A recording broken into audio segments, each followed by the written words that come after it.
नमस्कार मित्रों। Thank you, आपने मेरे पिछले 2 वीडियो को देखा, उनको लाइक किया और सब्सक्राइब किया। मैं फिर से आपसे रिक्वेस्ट करूंगा कि मुझे समर्थन देने के लिए उनको लाइक कीजिए, सब्सक्राइब कीजिए और शेयर कीजिए, ताकि ज़्यादा से ज़्यादा लोगों के पास जो हम बात कर रहे हैं वो पहुँचे।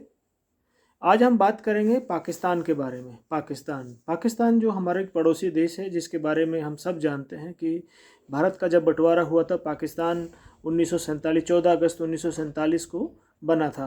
परंतु पाकिस्तान के बारे में जानने से पहले हम थोड़ा सा बैकग्राउंड में जाके बात करेंगे। पाकिस्तान का जन्म एक स्टेट के तौर पे नहीं हुआ। पाकिस्तान एक जीनोसाइडल स्टेट है। जीनोसाइडल इसलिए कह रहा हूँ, जब पाकिस्तान का बंटवारा हुआ तो करीब 30 लाख लोगों की हत्याएं हुई। उसमें ज़्यादातर हिंदू परिवार थे जिनको विस्थापित हुए, प्लस 30 लाख के आसपास लोगों को मारा गया।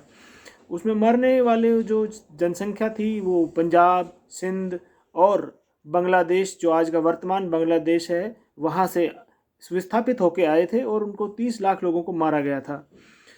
बात करते हैं 1920 की। आप सबको याद होगा कि मोपला नरसंहार 1920 में मोपला नरसंहार हुआ था। मोपला नरसंहार उस वक्त हुआ था जब फर्स्ट वर्ल्ड वॉर चल रहा था। फर्स्ट वर्ल्ड वॉर में तुर्की की हार बहुत बुरी तरह से हो रही थी और उनके खिलाफत, जो कि उत्तमन एम्पायर था, जिसका कि पूरे अरब पेनिनसुला और तुर्की के इलाकों पर राज था, भारत ने अपनी सेना, जो कि ब्रिटिश आर्मी के अंडर थी, हाइफा की लड़ाई में इज़राइल का जन्म हुआ। भारत की सेनाओं ने वहाँ पर इज़राइल को आज़ाद करवाया और एक तत्कालीन जो इज़राइल है उसका जन्म हुआ। हार जो 1920 में हुआ था, जिसको हमारी किताबों में पढ़ाया जाता है कि वो खिलाफत आंदोलन था, खिलाफत आंदोलन नहीं था। वो खलीफा के लिए भारतीय मुसलमानों के द्वारा अंग्रेज़ों के विरुद्ध में किया गया एक विद्रोह था। लेकिन वो अंग्रेज़ों के विरुद्ध ना होकर वो भारतीय हिंदुओं को कत्लेआम किया गया था। वहाँ पे हज़ारों लाखों हिंदुओं को मारा गया, बलात्कार किए गए। इवन ऐसी स्थिति हुई कि जो गर्भवती स्त्रियां थी उनका पेट फाड़कर अजन्मे बच्चों को काट डाला गया। ये सब जो हो रहा था, उस वक्त तुर्की की सेनाएं हर मोर्चे पर हार रही थी। तो उन्होंने तुर्की के उत्तमन एम्पायर, जिसको ऑटोमन एम्पायर बोलते हैं, उन्होंने डिसाइड किया कि अगर मैं इस जंग में हारता हूँ तो मैं ग्लोबल जिहाद को अनलीज करूँगा। उसका साथ देने के लिए मुस्लिम, नाजी और कम्युनिस्ट पार्टी, तीनों ने मिलकर उसको ग्लोबल जिहाद को अनलीज किया था। जब भारत के बहुत सारे मुस्लिम लीडर्स ने विदेशों में जाकर अध्ययन किया कि कैसे किसी तरह से हम तुर्क एम्पायर को बचा सकते हैं, परंतु वो तुर्की एम्पायर को बचा ना पाए, तो अब उन्होंने डिसाइड किया कि प्रॉफिट मोहम्मद के बाद जो 4 खलीफा आए थे, उसके बाद जो खलीफा आए थे, उमैयद, अब्बासिद और उत्तमन खलीफाओं को, इन्होंने भारतीय मुसलमान को ये डिसाइड किया कि ये सब नकली खलीफा थे। असली खलीफा तो प्रॉफिट मोहम्मद के बाद 4 खलीफा ही थे। तो इन्होंने डिसाइड किया कि हम एक नए मदीना की स्थापना करेंगे, जहाँ पर पाकिस्तान पूरे वर्ल्ड को एक खलीफा प्रदान करेगा। वो खलीफा क्या होगा कि वो सिर्फ मुसलमानों के लिए ग्लोबल जिहाद पूरे वर्ल्ड में फैलाएगा। तो जिस वक्त पाकिस्तान बना तो एक टू नेशन थ्योरी के आधार पर बना, परंतु टू नेशन थ्योरी जो बताई जाती हमको, वो सिर्फ एक आई वॉश थी, आंखों का धोखा था। मूलतः उनको सिर्फ एक खलीफा पाकिस्तान में पैदा करना था, जिसका उद्देश्य एक नया मदीना बनाना था। नया मदीना और पूर्व में नया मदीना बनाना था, और साथ साथ दिल्ली को एक मक्का घोषित करना था, जिस पर मदीना के लोग आकर दिल्ली के मक्का पर कब्जा कर लें। पाकिस्तान जब बना तब उस वक्त करीब 30 लाख लोगों को मारा गया, लाख करोड़ों लोग विस्थापित हुए। साथ साथ अब इसके साथ साथ 3 से 4 लड़ाइयाँ भारत के साथ उन्होंने की।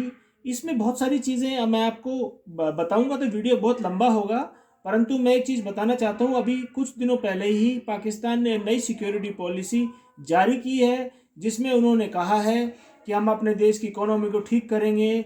उन्होंने बहुत सारे वादे किए हैं, परंतु उनका जो जिहादी मानसिकता है, जो जिहाद के प्रति समर्पण है, वो उन्होंने कहीं भी उसमें छोड़ा नहीं है। जब अभी आज की स्थिति में बहुत सारे इंडिया के टीवी चैनल्स ये डिस्कस करते हैं कि पाकिस्तान की इकोनॉमिक स्थिति ठीक नहीं है, वहाँ ये होने वाला है, वहाँ ये भुखमरी है, बेरोजगारी है, बदहवासी का हालात है, परंतु जब भी पाकिस्तान ने भारत पर हमला किया है उसकी इकोनॉमिक स्थिति कभी भी ठीक नहीं रही है। जब पाकिस्तान 1947 में बना तो उस वक्त तो इकोनॉमिक स्थिति का कुछ पता ही नहीं था, तो उन्होंने कश्मीर पर कबायलियों के थ्रू तुरंत हमला कराकर बहुत बड़े कश्मीर के हिस्से पर जो कब्जा कर लिया, जो आज तक भी जारी है। 1965 में याह्या 1965 में जनरल आयूब खान जो कि वहाँ के डिक्टेटर थे, उन्होंने भारत के ऊपर ऑपरेशन जिब्राल्टर के तहत हमला किया। उस वक्त भी पाकिस्तान की इकोनॉमिक स्थिति बहुत ख़राब थी। 1971 में याह्या खान जब आर्मी के जनरल थे और आर्मी डिक्टेटरशिप थी, तब भी पाकिस्तान की हालत, इकोनॉमी हालत बहुत बुरी स्थिति थी। ऐसी स्थिति आज भी है। वहाँ पे खाने पीने की चीज़ों की कमी है, लेकिन उनकी जिहाद के प्रति मानसिकता में कोई कमी नहीं है।